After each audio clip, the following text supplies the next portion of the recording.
முக்கிய என்ஆர் காங்கிரஸ் பிரமுகர் அனிபால் நேரு நேரில் சென்று வாழ்த்து தெரிவித்தார்.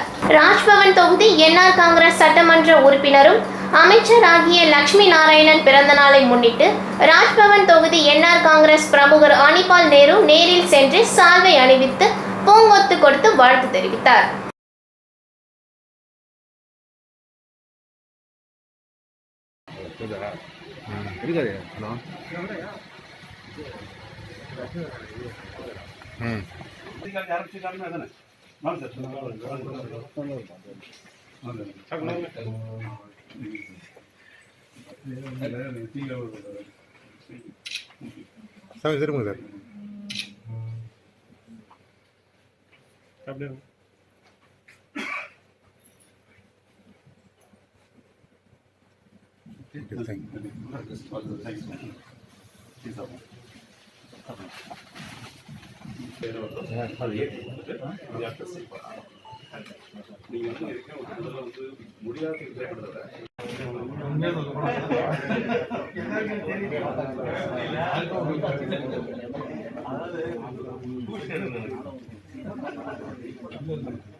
புதுச்சேரி மாநிலத்தில் கடந்த 24 மணி நேரத்தில் 155 நபர்களுக்கு கொரோனா தொற்று உறுதி செய்யப்பட்டது. மேலும் சிகிச்சை பலனின்றி 2 பேர் உயிரிழந்துள்ளனர். புதுச்சேரி மாநிலத்தில் கடந்த 24 மணி நேரத்தில் புதுச்சேரியில் 123 நபர்களுக்கும், காரைக்காலில் 22 நபர்களுக்கும், ஏனாமில் 4 நபர்களுக்கும், மாஹேவில் 6 நபர்களுக்கும் என மொத்தம் 155 நபர்களுக்கு கொரோனா தொற்று ஏற்பட்டுள்ளது. கடந்த 24 மணி நேரத்தில் புதுச்சேரி மாநிலத்தில் 2 நபர் உயிரிழந்துள்ளதை அடுத்து மாநிலத்தில் உயிரிழந்தோரின் எண்ணிக்கை 1767 உயர்ந்துள்ளது. தற்போது 1762 நபர்கள் சிகிச்சை பெற்று வருகின்றனர். 1,15,042 நபர்கள் குணமடைந்து வீடு திரும்பியுள்ளனர். 1,15,042 நபர்கள் குணமடைந்து வீடு திரும்பியுள்ளனர். மாநிலத்தில் ஒட்டுமொத்தமாக 1,18,571 நபர்கள் இதுவரை பாதிக்கப்பட்டுள்ளனர் என சுகாதாரத்துறை தெரிவித்துள்ளது. புதுச்சேரியில் வேலை இல்லாமல் உள்ள அமைச்சர்களுக்கு இலாகா ஒதுக்கி அவர்களுக்கு வேலை வழங்க கோரி அனைத்திந்திய இளைஞர் பெருமன்றத்தினர் சட்டப்பேரவை அருகே கண்டன ஆர்ப்பாட்டத்தில் ஈடுபட்டதால் பரபரப்பு ஏற்பட்டது. புதுச்சேரியில் புதிய ஆட்சி அமைத்து அமைச்சர்களுக்கு பதவி பிரமாணம் செய்து வைத்தும் இதுவரை அவர்களுக்கு இலாகா ஒதுக்காததை கண்டித்தும் வேலை இல்லாமல் உள்ள அமைச்சர்களுக்கு உடனடியாக வேலை வழங்க கோரி அனைத்திந்திய இளைஞர் பெருமன்றத்தினர் சட்டப்பேரவை அருகே கண்டன ஆர்ப்பாட்டத்தில் ஈடுபட்டனர். அப்போது அவர்கள் வேலை இல்லாமல் உள்ள அமைச்சர்களுக்கு உடனடியாக வேலை வழங்கி மக்கள் பணிகளை செய்ய கோரி கோஷங்களை எழுப்பினர். தொடர்ந்து இந்த அரசு அமைச்சர்களுக்கு இலாகா ஒதுக்கவில்லை என்றால் அடுத்த கட்டமாக அனைத்து கட்சியினர் மற்றும் சமூக அமைப்புகளை ஒன்று திரட்டி மாநிலம் தழுவிய போராட்டம் நடத்தப்படும் என எச்சரிக்கை விடுத்துள்ளனர். மத்திய அமைச்சரவை மாற்றி அமைப்பதால் பிரதமர் மோடியின் சரிவை சரி செய்துவிட முடியாது என பாராளுமன்ற உறுப்பினர் ரவிக்குமார் தெரிவித்துள்ளார். பாதிரியார் ஸ்டோன்சாமி மரணத்திற்கு கண்டனம் தெரிவித்து புதுச்சேரி அண்ணா சிலை அருகே மனித உரிமைகள் மற்றும் நுகர்வோர் பாதுகாப்பு இயக்கம் சார்பில் கண்டன ஆர்ப்பாட்டம் நடைபெற்றது. இதில் விழுப்புரம் பாராளுமன்ற உறுப்பினரும் விடுதலை சிறுத்தைகள் கட்சியின் பொதுச் செயலாளருமான ரவிக்குமார் உள்ளிட்ட 50க்கும் மேற்பட்ட சமூக அமைப்பினர் கலந்து கொண்டு மத்திய அரசுக்கு எதிராக கண்டன முழக்கங்களை எழுப்பினர்.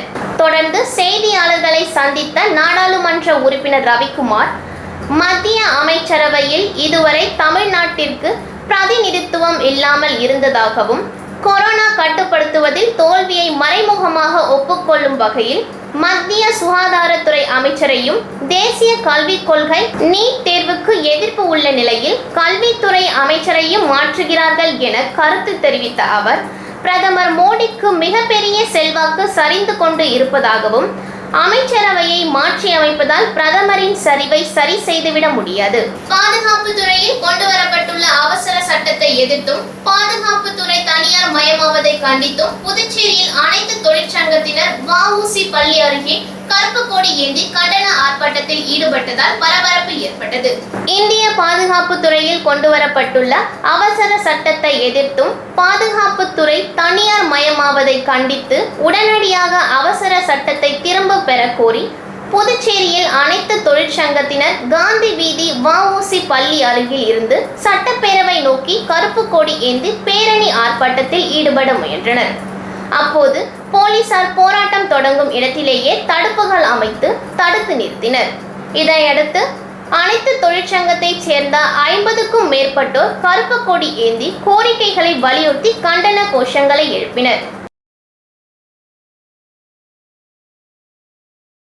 தமிழக முதலமைச்சர் புதுச்சேரி திமுக சட்டமன்ற உறுப்பினர்கள் மற்றும் கட்சி நிர்வாகிகளுடன் தனியார் ஹோட்டலில் திடீர் ஆலோசனை.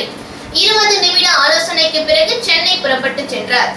தமிழக முதலமைச்சர் மு.க. ஸ்டாலின் திருவாரூர் மற்றும் திருக்குவளை நிகழ்ச்சிகளை முடித்துக்கொண்டு புதுச்சேரி வழுதாவூர் சாலையில் உள்ள அக்கார் ஹோட்டலுக்கு இரவு 7:30 மணிக்கு வருகை தந்தார். அவருடன் இளைஞர் அணி தலைவரும் சட்டமன்ற உறுப்பினருமான உதயநிதி ஸ்டாலினும் வருகை தந்தார். புதுச்சேரிக்கு வருகை தந்த அவருக்கு புதுச்சேரி திமுக சட்டமன்ற உறுப்பினர்கள், அமைப்பாளர்கள், கட்சி நிர்வாகிகள் சிறப்பான வரவேற்பு அளித்தனர்.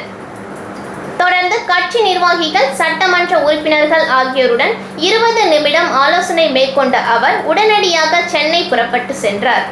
புதுச்சேரி காமராஜர் மணிமண்டபத்தை திடீர் ஆய்வு செய்த முதலமைச்சர் ரங்கசாமி திறப்பு விழா குறித்து அதிகாரிகளுடன் ஆலோசனை செய்தார். புதுச்சேரி காமராஜர் மணிமண்டபம் கட்டும் பணி கடந்த முறை முதலமைச்சராக ரங்கசாமி இருந்தபோது 2014ஆம் ஆண்டு அக்டோபர் மாதம் ஆரம்பிக்கப்பட்டது. 23 கோடி ரூபாய் செலவில் 47,500 சதுர அடி பரப்பில் கட்டப்பட்டு வரும் இதன் கட்டுமான பணிகள் தற்போது 90% முடிவடைந்த நிலையில் இதன் பணிகள் குறித்து முதல்வர் ரங்கசாமி திடீர் ஆய்வு மேற்கொண்டார். ஆய்வின் போது பொதுப்பணித்துறை அதிகாரிகள் உட்பட அரசு அதிகாரிகள் பலர் இருந்தனர். அவர்களிடம் மீதமுள்ள பணிகளை விரைந்து முடிக்க வேண்டும், காமராஜர் பிறந்த நாளன்று திறக்கப்பட வேண்டும், இல்லையென்றால் 15 நாட்களில் பணிகள் முழுவதும் முடித்து திறப்பு விழா செய்யப்பட வேண்டும் என அதிகாரிகளுக்கு உத்தரவிட்டார். அதன்படி பணிகள் 90% முடிவடைந்த நிலையில் தற்போது திறப்பு விழாவுக்காக காத்திருக்கிறது. மணி மண்டபத்தை முதல்வர் ரங்கசாமி திடீர் ஆய்வு மேற்கொண்டு திறப்பு விழா குறித்து ஆலோசனை செய்தது அரசியல் வட்டாரத்தில் பரபரப்பை ஏற்படுத்தியுள்ளது.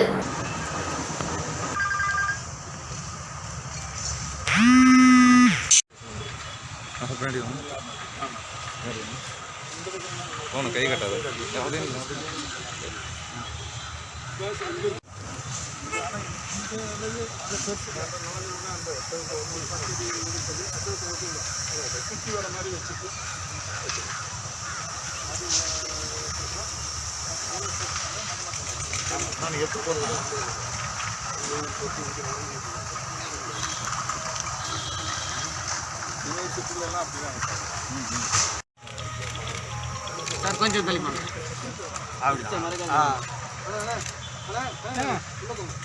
ஊரில் அண்ணா நிறைய முட்டி போட்டுருக்கு.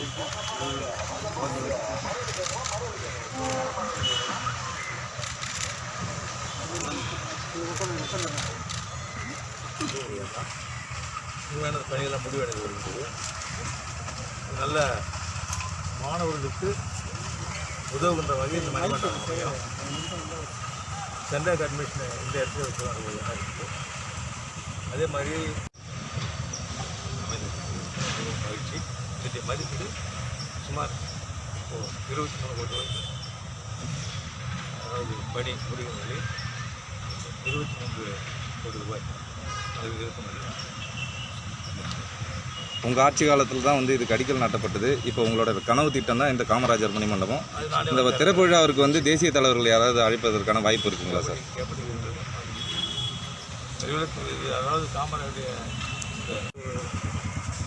அதாவது எல்லாம் கலைஞர்களுக்காக பதிப்பாளர்களுக்காக ஓப்பன் ஏர்த்தியார்னு சொல்லுவாங்கள்ல, அந்த மாதிரி மேலே நடக்கப்பட்டிருக்கிறது. அதே மாதிரி நல்ல நூலகம் கொண்டு வரலாம். இந்த கோச்சிங் கிளாஸஸ் எடுக்கக்கூடிய நல்ல வகுப்பறைகள், நல்ல ஹால் இதெல்லாம் அமைக்கப்பட்டிருக்குது. இந்த மணிமண்டபம், காமராஜர் மணிமண்டபம் நல்ல அழகிய நிலையில் அமைந்திருக்கிறது. பார்க்கலாம். அதுக்கு சாத்திய கூறுகள் இருந்தால் அதையும் நாங்கள் கருத்தில் எடுத்துக்கிறோம். இந்த அமைச்சர்களுக்கு இலாக்காக்கள் கொடுக்காத மண்ணாடிப்பட்டு தொகுதி மகளிர் சுய உதவி குழுக்களுக்கு வட்டார வளர்ச்சி அலுவலகம் சார்பில் கடன் உதவியை அமைச்சர் நமச்சிவாயம் வழங்கினார்.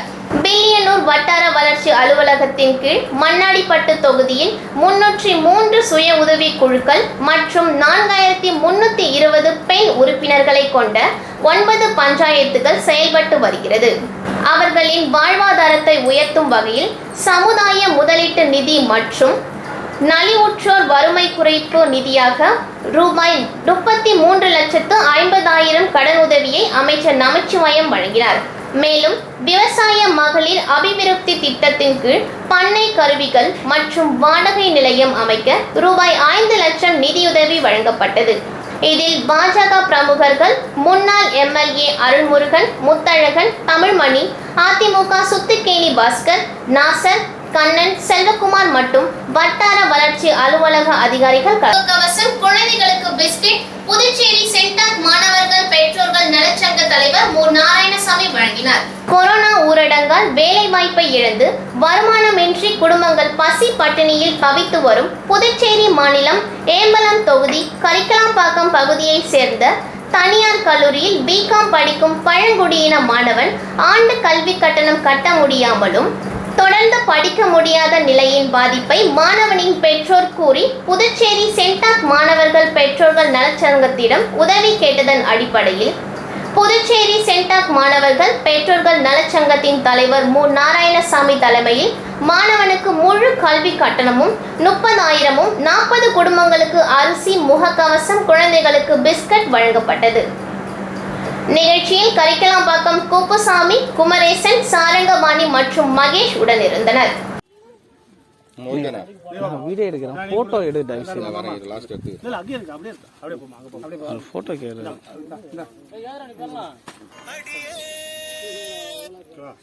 அப்படியே இருங்க.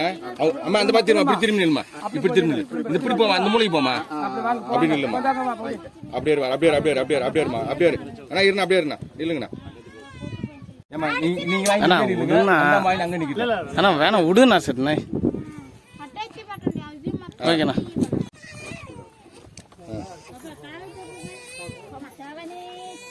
ஓகே, அனுப்பிச்சு விட்டுனே இருக்குண்ணா.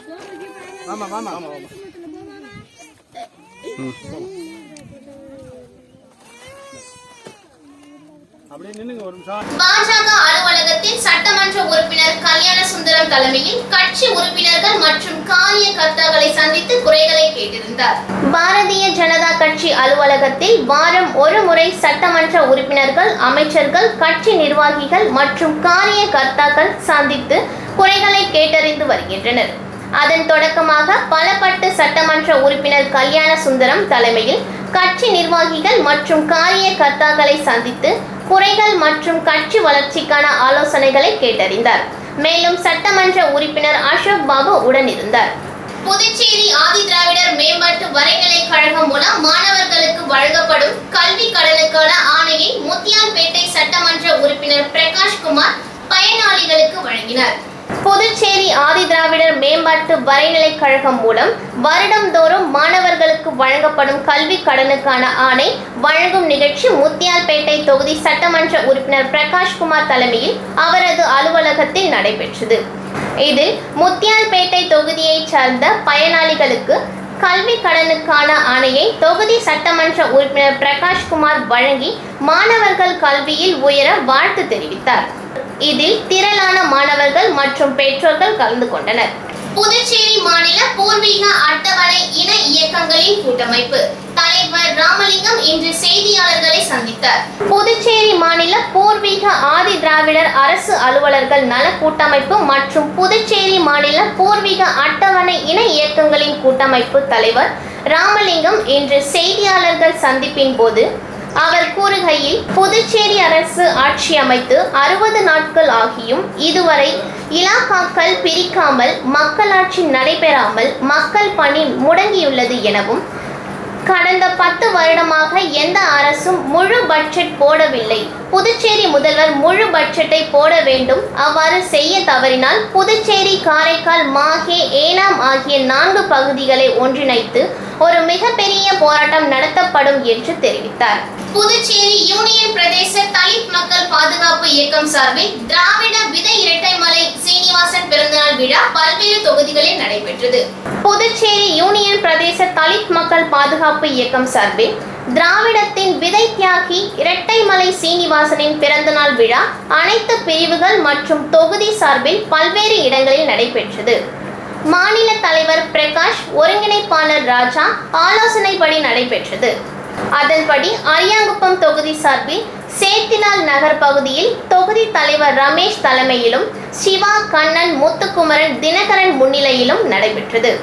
இரட்டைமலை சீனிவாசன் பிறந்தநாள் விழாவில் அலங்கரித்து வைக்கப்பட்டிருந்த அவரது திருவுருவ படத்திற்கு மலர் தூவி மரியாதை செலுத்தப்பட்டது. இதில் சிறப்பு விருந்தினராக மாநில பொதுச் செயலாளர் செல்வகுமார், ஆலோசகர் சீனிவாச பெருமாள், காலியாகும் ராஜ்யசபா எம்பி பதவியை அதிமுக கேட்கும் என்றும் கல்வி உரிமை சட்டத்தை அரசு அமல்படுத்த வேண்டும் என அதிமுக கிழக்கு மாநில செயலாளர் அன்பழகன் வலியுறுத்தினார். புதுச்சேரி அதிமுக தலைமை அலுவலகத்தில் செய்தியாளர்களை சந்தித்த கிழக்கு மாநில செயலாளர் அன்பழகன், தனியார் பள்ளிகளில் ஏழை எளிய மாணவர்களுக்கு தரமான இலவச கல்வி கிடைத்திட மத்திய அரசு கட்டாய கல்வி உரிமை சட்டத்தை கொண்டு வந்தது. மத்திய அரசு கொண்டு வந்த இந்த சட்டத்தை முதன்முறையாக தமிழகத்தில் அதிமுக அரசு அமல்படுத்தியது. இதன் மூலம் தமிழகத்தில் உள்ள தனியார் பள்ளிகளில் 25% ஏழை எளிய மாணவர்கள் பயில வழிவகை செய்தது. ஆனால் இந்த சட்டத்தை இதுவரை அமல்படுத்தாத ஒரே மாநிலமாக புதுச்சேரி உள்ளது. இந்த ஆண்டே கல்வி உரிமை சட்டத்தை அமல்படுத்த வேண்டும் என தெரிவித்தார். தொடர்ந்து பேசிய அவர், புதுச்சேரியில் ராஜ்யசபா எம்பி பதவியை அதிமுக பெறுவது குறித்து மேலிடம்தான் முடிவு செய்யும் என்று, வாரிய தலைவர் பதவிகள் நிரப்பப்படும் போது அதில் அதிமுகவிற்கு உரிமையை கேட்போம் என தெரிவித்தார். அகில இந்திய INTUC செயலாளரும் இந்திய தேசிய காங்கிரஸ் கட்சியின் முக்கிய தலைவர்களில் ஒருவரும் நமது அன்பு தலைவருமாகிய ரவிச்சந்திரன் அவர்களின் மறைவிற்கு ஆழ்ந்த இரங்கலையும் வருத்தத்தையும் தெரிவித்துக் கொள்வதாகவும் அவரது மறைவிற்கு செயற்குழு மௌன அஞ்சலி செலுத்தப்பட்டது. மேலும் கூட்டத்தில் புதுச்சேரி மாநில INTUC-யின் கோரிக்கையை ஏற்று பாலாஜி புதுச்சேரி மாநில INTUC தலைவராக அகில இந்திய தலைமை அறிவித்துள்ளதை இந்த செயற்குழு மகிழ்ச்சியுடன் வரவேற்கிறது.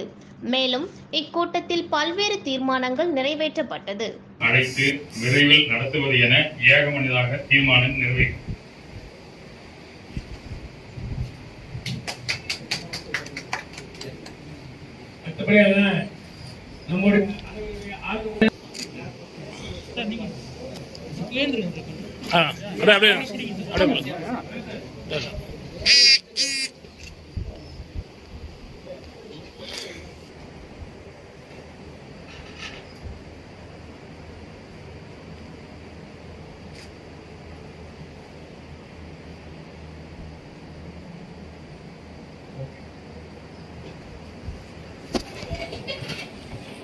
மீண்டும் இன்றைய முக்கிய செய்திகள்.